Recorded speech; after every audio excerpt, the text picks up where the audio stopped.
Hi, welcome back to another episode of The Cox Family Cooking.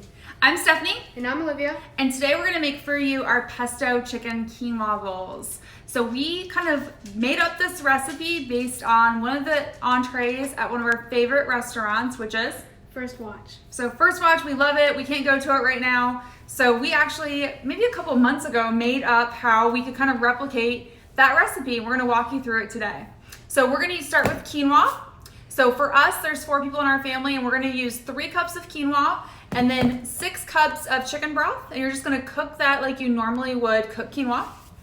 We're also going to use some pesto. So I'm using store-bought pesto today. You're going to want about 1/3 of a cup to 1/2 of a cup. And as we cook, we'll explain why the amount can differ based on the type of pesto that you're using. We're also going to use some goat cheese. And I'm using goat cheese crumbles on this time. You also could use feta crumbles if you wanted to as well. And then what else are we going to need, Olivia? So we're going to need 1 bag of shredded carrots. Okay. 6 ounces of chopped kale. And we love the chopped kale rather than having to do it ourselves. 2 chicken breasts that's been in a crock pot and covered with chicken broth. And it is also shredded. Yep, and we made that yesterday, and we just cooked it yesterday in the crock pot yesterday evening, and then have it in the fridge for us to use today. So that's the ingredients you're going to need to make this, plus a couple of lemons. Lemons are a great added little special surprise at the end. So we'll walk you through all of that. So let's get to cooking.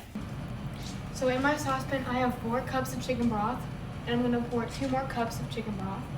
All right, and while she's doing that, I'm going to scoop out 3 cups, so here's your first cup, Olivia, of quinoa, and we use the Ancient Harvest quinoa brand, but you can use any brand that you like. And we're just using traditional quinoa. You could also use the more harvest style that's multicolored, really whatever makes sense. So we're going to do our 3 cups, and we're just following the instructions on the back of the quinoa. And then once she gets that all in there, we're just going to give it a good stir and then follow the instructions to cook it. So we're not going to add anything else to it, no garlic, no salt or pepper or anything.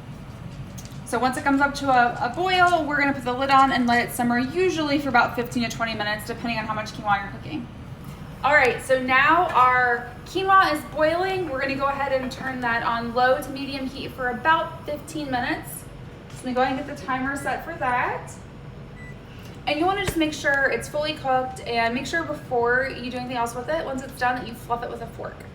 Now we're going to get started on the next part. Super easy. I'm going to use a wok. And we're just going to put a little bit of olive oil in there. And Olivia, can you go ahead and open up that bag of carrots?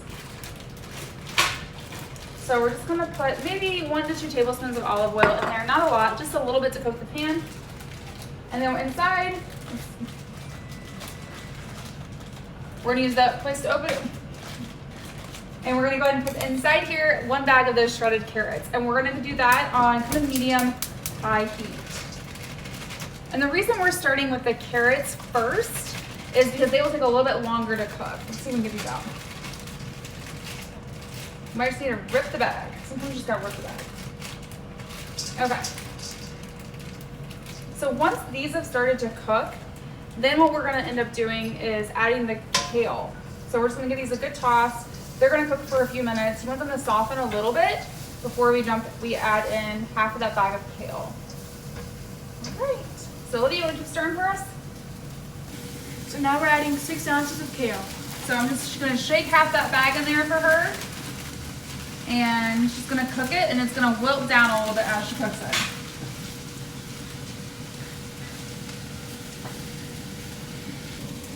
All right, when you first put in your kale, what you'll notice is it's typically almost overflowing our wok, wasn't it, Olivia? So what we did is we just waited a little bit and pushed the kale down towards the bottom of the wok. That's what Olivia was doing. And then what happened is the kale starts to shrink a little bit, similar to what, spinach? And so then once that happens, then she can start using her spoon to really toss it with the carrot. All right, so Olivia, what are you doing right now? Right now I'm just cooking the kale and the carrots. And we're just really cooking those to cook them a little bit. You still want them to have that crunch, so we don't want to cook them too long. But that's why we typically start the carrots right when we put our quinoa on for the 15 minutes. And about halfway through, around 8 minutes, we go ahead and dump in our kale. And so that's been cooking for about 3 or 4 minutes right now. And Olivia's just mixing that together. And then what you're going to want to do next is your pesto. So we like to make homemade pesto, but this time we didn't. So we're just using our store-bought pesto. You can get it anywhere. And this is the part that I always say depends on the pesto you're using. So I'm gonna start with 1/3 of a cup of pesto. And what I'm gonna do is I'm just gonna take that and dump that in here. And Olivia's gonna mix that around for us. So while she's mixing that around, she's just trying to really combine it and get it all covering all of the kale and the carrots. Now this does include chicken, but we're gonna do chicken at the very end. That way if you wanna make some that are vegetarian that don't have any chicken in it, you can. All right, so we added in our 1/3 cup of pesto and it's not enough, is it? Nope, and this is where it really just depends on your pesto and the consistency. So I'm gonna go ahead and add in a couple more scoops. And I just add a little bit at a time, mix it in, and then you can kind of, based on your family and how they like pesto, determine what the right amount is. Most of the time I find it's somewhere between 1/3 and 1/2 a cup of pesto. But if your pesto is not super thick, or you use a lot more cheese or something in it, it can actually change that amount. So we're just gonna mix that in.